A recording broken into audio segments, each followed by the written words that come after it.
రావణాసురుడు రాక్షసుడై దుష్ట ప్రవృత్తి కలిగిన వాడైతే అలాంటి వాడిని దండిస్తే పాపం అనేది రాదు. దండించకపోతే పాపం వస్తుంది. అంచేత బ్రహ్మహత్య అనేదే రాముడికి రాదు. ఒకవేళ రాముడు లింగ ప్రతిష్ఠ చేశాడు అందామని అనుకోండి, ఎప్పుడు చేసి ఉండాలి? సముద్రానికి ఈవలు కట్టినట్టున్న రామేశ్వరాన్ని పేరు చెప్పి అసలు లంకకి ఎలా వెళ్ళాలో ఇంకా తెలియకుండా, అసలు యుద్ధంలో ఆయన గెలుస్తాడో తను గెలుస్తాడో తెలియకుండా ఇక్కడ లింగ ప్రతిష్ఠ ఎట్లా చేస్తాడు? బ్రహ్మహత్య ఎట్లా వస్తుంది? పోనీ రావణ వధ జరిగిన తర్వాత ఫ్లైట్లో వాళ్ళు దిగనే లేదా? అక్కడ నేరుగా కిష్కింద వెళ్ళి అక్కడ దిగారే. ఫస్ట్ ల్యాండింగ్ అక్కడ, నెక్స్ట్ ల్యాండింగ్ భారద్వాజ ఆశ్రమంలో. ప్రతిష్ఠ చేసేటటువంటి ప్రశ్న లేదు. రామేశ్వరాన్ని రాముడు ప్రతిష్ఠ చేసిన మందిరము కాదు. అది ఈ మధ్యకాలంలో ఎప్పుడో వచ్చినటువంటి ఆలయం. అది బహుశా ఒక 1000 సంవత్సరాలకి ఇటు అటులో ఎక్కడో వచ్చి ఉండొచ్చు. రాముడు ఆ ప్రతిష్ఠ చేయలేదు అనేది మనకి రామాయణాన్ని బట్టి తెలుస్తుంది అన్నమాట. విష్ణువు శివుడు పూజ చేశారంటే కొందరికి తట్టుకోలేకపోతారు, అది ఎందుకో తెలియదు. అక్కడికి విష్ణువు తగ్గిపోయాడు అనుకుంటారు, శివుడు పెరిగిపోయాడు అనుకుంటారు. లేనిపోని వికారాలు. అందుకే రామేశ్వర మహాక్షేత్రం ఒకటి ఉంది, మనకి తెలుసు కదా. ఎక్కడ? సేతుబంధేతు రామేశం. రామేశ్వరుడు ఉన్నా అంటే రాముడు శివుడిని పూజించడం ఏంటి, అదంతా కల్పితము అన్న పెద్ద పెద్దవాళ్ళు ఉన్నారండి. ఆ మాట ఏ ప్రమాణంతో ఉన్నారో మనకు అర్థం తెలియదు. అనడమే కాదు, నోటుకొచ్చిన అవాచ్యాలు. అంటే వాళ్ళ లోపల ఉన్నటువంటి ఆ శివద్వేషం, శివుడి పట్ల కించిత్ దృష్టి ఏదైతే ఉన్నదో అది వాళ్ళ చేత మాట్లాడిస్తుంది. రామేశ్వరం రాముడు ప్రతిష్ఠ చేయలేదు అనడానికి ఎవరు ప్రమాణం? చేశాడంటానికి ప్రమాణములు ఉన్నాయి. శివపురాణం ప్రమాణం, స్కాందపురాణం ప్రమాణం. అంతేకాదు ఇప్పుడు అక్కడికి వెళితే వానర వీరుల పేర్లతో ఉన్న కూపములు ప్రమాణం, ఆ ప్రాంతం ప్రమాణం. రామేశ్వర లింగం రాముడి చేత ప్రతిష్ఠితమైన శివుడు అని అనేక ప్రమాణములు ఉన్నాయి. అంతదాకా ఎందుకు? ఇక్కడ ఉత్తరాదిలో రామకథని శాస్త్ర ప్రమాణంతో రాయడమే కాకుండా రామచంద్రుడు దర్శనం చేసి శివుని యాజ్ఞతో రచించిన తులసీదాసు మహానుభావుడు ఈ రామేశ్వర క్షేత్రం గురించి తాను స్వయంగా రచించాడండి. ఇక్కడ ఎప్పుడు చేశాడు ఇది? ఇంకొక మాట అంటారు, రామచంద్రమూర్తి బ్రహ్మహత్యాపాతకం పోవడానికై లింగ ప్రతిష్ఠ చేశాడు అని ఎక్కడో ఎవరో అన్నారేమో, కానీ అలా లేదు. ప్రమాణి గ్రంథాల్లో అది లేదు. ఇది రావణ వధ చేసిన తర్వాత బ్రహ్మహత్యాపాతకం పోవడానికే రాములు వారు రామేశ్వర ప్రతిష్ఠ చెయ్యలేదు. ఇది స్పష్టంగా తెలుసుకోవాలి. ఏది ప్రమాణము అంటే శివపురాణమే ప్రమాణం. 12 జ్యోతిర్లింగాల్లో రామేశ్వరం గురించి చెప్తూ స్పష్టంగా చెప్పారు. రామచంద్రమూర్తి సేతుబంధనం చేయడానికి ముందు, అప్పుడు సముద్ర తీరంలో ఉన్నాడు ఆయన, సేతుబంధనం చేయడానికి ముందు తనకిష్టమైన శివుణ్ణి పూజించాడు. ఎందుకంటే యాత్రాకాలంలో శివుణ్ణి పూజించని చెప్పారు కదా. ఇప్పుడు యాత్ర చేయబోతున్నాడు, సముద్రం దాటి వెళ్ళి యుద్ధం చేయాలి. అందుకుగాను ప్రేమగా శివుణ్ణి పూజించాడు. అందుకని ఏదో పాపం పోవడానికి పూజించడం కాదు. పరమాత్మకు పాపం ఏమిటండి? ఆయన వచ్చిన ప్రయోజనం అది. క్షత్రుడిగా దోషమే కాదు, అసలు దుష్టశత్రు సంహారం చేయడం దోషమే కాదు. కనుక బ్రహ్మహత్యాపాతక నివృత్త్యర్థం మాత్రం కాదు అది. ఆయన శివ ప్రీత్యర్థం, ఇంకా చెప్పాలంటే తన ప్రీత్యర్థం చేసుకున్నాడు. రామేశ్వర ప్రతిష్ఠ చేశాడు. స్పష్టంగా శివపురాణంలో చెప్పబడుతుంది. ఇక్కడ ఈ సన్నివేశంలోనే తులసీదాస్ కూడా అద్భుతంగా రచించాడు. సరే, ఆయనేం రచించాడని తర్వాత చెప్పుకుందాం. అయితే ఇలా మనకు ప్రమాణం కనబడినప్పుడు అంగీకరించడానికి ఒప్పుకుంటే తప్పేముందండి?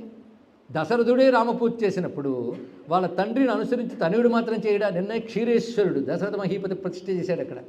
ఈయన మంత్రేశ్వరుని ప్రతిష్ఠ చేసుకున్నాడు.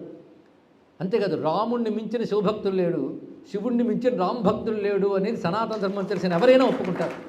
లేకపోతే ఇదంతా చెప్తున్నది ఎవరు? శివుడే చెప్తున్నాడు. అధ్యాత్మ రామాయణం అంతా శివుడు పార్వతికి చెప్పినదే. విశేషించి రామతారక మంత్రం ఇది అని చెప్పినవాడే శివుడు. అందుకే విష్ణు భక్తులు అని చెప్పి శివుడిని కించపరిస్తే గురుద్రోహ పాతకం వస్తుంది తెలుసుకోండి. గురువు అయిన శ్రీరామ రామ రామేతి అని రామ మంత్రాన్ని చెప్పాడు. అంత మహామంత్రానికి ఉపదేశించడు సాక్షాత్ పరమేశ్వరుడు. రాముడంటే చాలు కరిగిపోతాడు. అందుకే రామతాపిని ఉపనిషత్తులో కాశీక్షేత్రం రుద్రుడు తపస్సు చేస్తే రాముడు సంతోషించట. స్వామి నీకు నేనేమి ఇవ్వాలన్నాడు ఆయన. అంటే ఇక్కడ ఎవడు పరమపదించినా వాడు చెవిలో నీ నామం చెప్తాను, ముక్తిని ఇవ్వవయ్యా అన్నట్టు. ఇక్కడ ముక్తిని ఇవ్వే ఇస్తావయ్యా అని చెప్పాడు. ఇది ఒక గొప్ప రహస్యమైన అంశం. అది రామతాపనీయ ఉపనిషత్తులో కనబడుతుంది. ఇది పురాణ గాథల్లో మనకు కనబడుతున్నది. అది రామతత్వం బాగా తెలిసినవాడు ఎవడంటే శివుడే. అలాగే శివతత్వం బాగా తెలిసినవాడు నారాయణుడే. ఎందుకంటే ఇక్కడ ఏదోలా తప్పించుకున్న భారతంలో ఎక్కడ తప్పించుకుంటాం? భారతంలో అనుశాసనిక పర్వంలో, శాంతి పర్వంలో స్పష్టంగా ఉంది. కృష్ణ పరమాత్మ ఉపమన్యుడి దగ్గర దీక్ష తీసుకుని శివుని ఉద్దేశించి తపస్సు చేసి శివసాక్షాత్కారం పొంది శివశాస్త్రనామములు చేశాడు. శివనామ నిరుక్తం చెప్తాడు స్వయంగా. శివనామ నిరుక్తము కృష్ణుడే చెప్పాడని మహాభారత అనుశాసనిక పర్వంలో ఉన్నది. అదేవిధంగా కృష్ణుడు చెప్పిన శివశాస్త్రనామములు కూడా అనుశాసనిక పర్వంలో ఉన్నాయి. ఏ భారత అనుశాసనిక పర్వంలో విష్ణు సహస్రనామములు ఉన్నాయో అదే మహాభారతం, అదే అనుశాసనిక పర్వంలో శివశాస్త్రనామములు కృష్ణుడు చెప్పిన ఉన్నప్పుడు విష్ణువు శివద్వేష అంతకంటే కాదు. వైష్ణవులు ఎప్పుడు కూడా శివుణ్ణి ద్వేషించరు. నిజానికి వైష్ణవులకి ఎప్పుడు కూడా శివుడి మీద ద్వేషం ఉండనే ఉండదు. శివుణ్ణి పరం భాగవతుడిగా ఎప్పుడూ ఆదరిస్తారు. మన దక్షిణ దేశానికి వెళ్ళి చూస్తే ఎన్నో ఆలయాల్లో శివుడు క్షేత్రాధిపతిగా ఉంటాడు. దేవ అంటే శివశబ్దమే స్పష్టంగా కనబడుతున్నప్పుడు కాదని చెప్పడానికి అంత దురన్వయాలకు ఎందుకు వెళ్ళాలో తెలియట్లేదు. అంత కడుపు నిండా ద్వేషం పెట్టుకుని మాకు శివద్వేషం లేదు సుమా అని మళ్ళీ సవరించుకుంటూ చెప్పడం ఏంటో అర్థం కాదండి.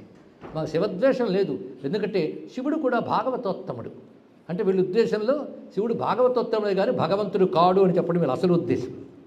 పొరపాటును కూడా భగవంతుడు మాట అనరు వాళ్ళు. శివుడిని అలా అంటారు. శివనామం పలకడమే తప్పు అని భావించేవాళ్ళు, శివుణ్ణి పూజించొద్దని బోధించేవాళ్ళు వాళ్ళు. అటువంటి ద్వేషం లేదు ఎలా అంటారండి? ఆఖరికి ఎంత మాట అంటారంటే రుద్రుడు శివుడు విష్ణువు పాదాల నుంచి వచ్చిన గంగ నెత్తిపెట్టుకున్నాడు కనుక అప్పుడు శివుడు అయ్యాడన్నారు. అరే అంతకుముందు శివనామం లేదా? రుద్రుడు అంటే మీ ఉద్దేశంలో ఏంటి? కోపిష్టిగా దుర్మార్గంగా ఉన్న అర్థమా? వేదం మీద నమ్మకం ఉందా? వేదం మీద నమ్మకం ఉంటే రుద్ర శబ్దానికి వేదం చెప్పే అర్థం ఏమిటి? ప్రణత దుఃఖ ద్రావక రుదంతే నాదాంతే ద్రవతి ద్రావయతి రుద్ర అని అద్భుతమైన అర్థం చెప్పింది ఇక్కడ. కానీ రుద్రుడు అంతా దూరం దాకెందుకండి? నమో భగవతే రుద్రాయ విష్ణవే మృత్యుర్మే పాహి అనే మంత్రమే వేదంలో కనబడుతుంటే రుద్ర శబ్దానికి ఇటువంటి నీచార్థం తీస్తారా? ఇక ఇంకొక మాట ప్రత్యేకించి చెప్పదలుచుకున్నా. ఈవేళ మళ్ళీ దురదృష్టవశాత్తు శివకేశవుల మధ్య భేదాలు పెట్టేటువంటి ప్రచారాలు కొన్ని జరుగుతున్నాయి. ఎవ్వరూ హిందుత్వం పట్ల అభిమానం కలిగిన వాళ్ళెవరూ చాలా జాగ్రత్తగా ఉండవలసిన కాలం ఇది. ఎంత పెద్దవాళ్ళు చెప్పని, ఎంత పీఠాధిపతులు చెప్పని శివుడు కంటే కేశవుడు ఎక్కువ, కేశవుడు కంటే శివుడు ఎక్కువ అంటే నమ్మాము అంటే మనకంటే ద్రోహి ఇంకొకడు లేడు ఇక్కడ. అందరు దేవుళ్ళు ఒక్కటే, అందరు దేవుళ్ళు ఒక్కటే. ఏం మాట్లాడడానికి వీల్లేదు. దానికి ప్రమాణాలు నేను చూపిస్తాను ఇప్పుడు. అదే సమన్వయం. అందరూ ప్రపంచం అంతా హిందువులందరూ గణపతిని ఆరాధిస్తారు. కొన్ని వర్గాల వారు విశ్వక్సేనుని ఆరాధిస్తారు. ఆరాధించడం తప్పేలా. ఎలా పుట్టారు ఇద్దరు? గణపతి ఎక్కడి నుంచి పుట్టాడండి? కామేశ్వర ముఖాలోక కల్పిత శ్రీ గణేశ్వర. భండాసురుడితో యుద్ధం చేస్తుంటే అమ్మవారు వాడు ఏదో విఘ్నాలు కల్పిస్తూ ఉంటే ఏమిటిది అధోగోలా అని భర్త ముఖం కేసి చూసింది. కామేశ్వర ముఖ ఆలోక కల్పిత శ్రీ గణేశ్వర. ఆ కామేశ్వరుడు యొక్క ముఖంలోంచి గణపతి పుట్టాడు. అంటే పార్వతీదేవి అంబ శివుడు ముఖంలోకి చూస్తే శివుడు ముఖంలోంచి గణపతి పుట్టాడు. మరి విశ్వక్సేనుడు ఎక్కడ పుట్టాడో తెలుసా? కాశీఖండం స్కాంత పురాణంలో ఉంటుంది. కాశీ నగరానికి ఒక రక్షకుడు కావాలి అని చెప్పేసి శివుడు పార్వతి కళల్లోకి చూస్తే పార్వతి కళలోంచి విశ్వక్సేనుడు పుట్టాడు. విశ్వక్సేనుడు ఎవరంటే శివపార్వతుల కుమారుడు. తేడా ఎక్కడుంది? తేడా ఎక్కడుంది? మన అజ్ఞానం తప్ప. ఈ అజ్ఞానం నుంచే మనం బయటపడాలి. ఇంకొక మాట, మనకి ప్రత్యేకంగా 12వ శతాబ్దం ఒక భయంకరమైనటువంటి కాలం అండి. నన్నయ్య గారి తర్వాత నన్నయ్య 11వ శతాబ్ది, 12వ శతాబ్ది. అది అక్కడ శైవ వైష్ణవ మత కలహాలు విపరీతంగా జరిగాయి. పైగా మన తెలుగు వాళ్ళకు పెద్ద పిచ్చి ఏమిటంటే మన సొంతం కాని దాన్ని మనం నెత్తి మీద ఎట్టుకుని ఓవర్ యాక్షన్ చేసేస్తాం. మనం వీర వైష్ణవం తమిళనాడు నుంచి వచ్చింది, వీరశైవం కర్ణాటక నుంచి వచ్చింది. మన తెలుగు వాళ్ళకి అసలు ఇది లేదు. మనం ఏదైనా సరే సామరస్యంగా తీసుకుంటాం. మనది 720 అంగుళాల ఛాతీ, మనకి విశాల భావం ఎక్కువ. మన భాష మొత్తం నాశనమైనా మనం పట్టించుకోం. 100 భాషలు నేర్చుకుంటాం, తెలుగు తప్ప. మనది విశాల భావం. అవన్నీ తెచ్చుకున్నారు ఇక్కడికి. నన్నయ్య గారి భారతం 200 ఏళ్ళు ఆగిపోయింది. చరిత్ర సాక్ష్యం. 11వ శతాబ్దంలో నన్నయ్య గారు 2.5 పర్వాల భారతం రాస్తే మళ్ళీ తిక్కన గారు పుట్టి 13వ శతాబ్దంలో పుట్టి 200 ఏళ్ల తర్వాత భారతాన్ని కొనసాగించారు. 200 ఏళ్ళు భారతం డెడ్ అయిపోయింది. ఎందుకని మత కలహాలు. ఎందుకంటే భారతం అద్వైత గ్రంథం. అక్కడ శివుడు కృష్ణుడు తేడా ఉండదు. కృష్ణుడు సంతానం కోసం శివుడు గురించి తపస్సు చేశాడు. శివసహస్రనామాలు భారతంలో ఉంటాయి. కృష్ణుడే చెప్పాడు స్వయంగా.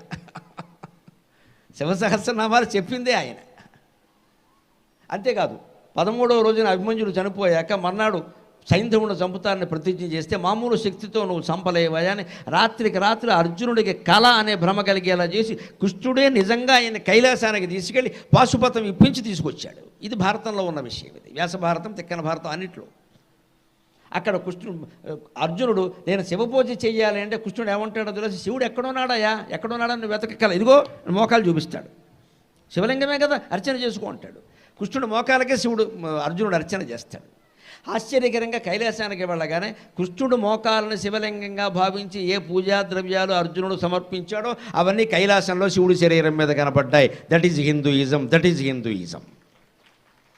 నీ భక్తి ప్రధానం, అక్కడ రూపం ప్రధానం కాదు. దయచేసి రూపాల మధ్యలో తగాదాలు పెట్టద్దు. మీకు ఇష్టమైన రూపాన్ని మీరు ఆరాధించుకోండి, ఎవరూ కాదల్లా. కానీ మన దేవుళ్ళందరిలో ఏ దేవుడైనా ఏ దేవుడు పూజ అయినా చేస్తాడు. యావత్తు దండకారణ్యంలో దక్షిణ భారతదేశంలో మీకు రామలింగేశ్వరాలయం కనపడదంటే రాముడు స్థాపించిన శివలింగం అమ్మ. సందేహమేం లేదు, సందేహమేం లేదు. అందులో రాముడే స్థాపించాడు. రాముడు శివభక్తుడు, శివుడు రామభక్తుడే. ఇందులో ఇబ్బంది ఏం లేదు. దానికి ప్రమాణమే ఇదంతా.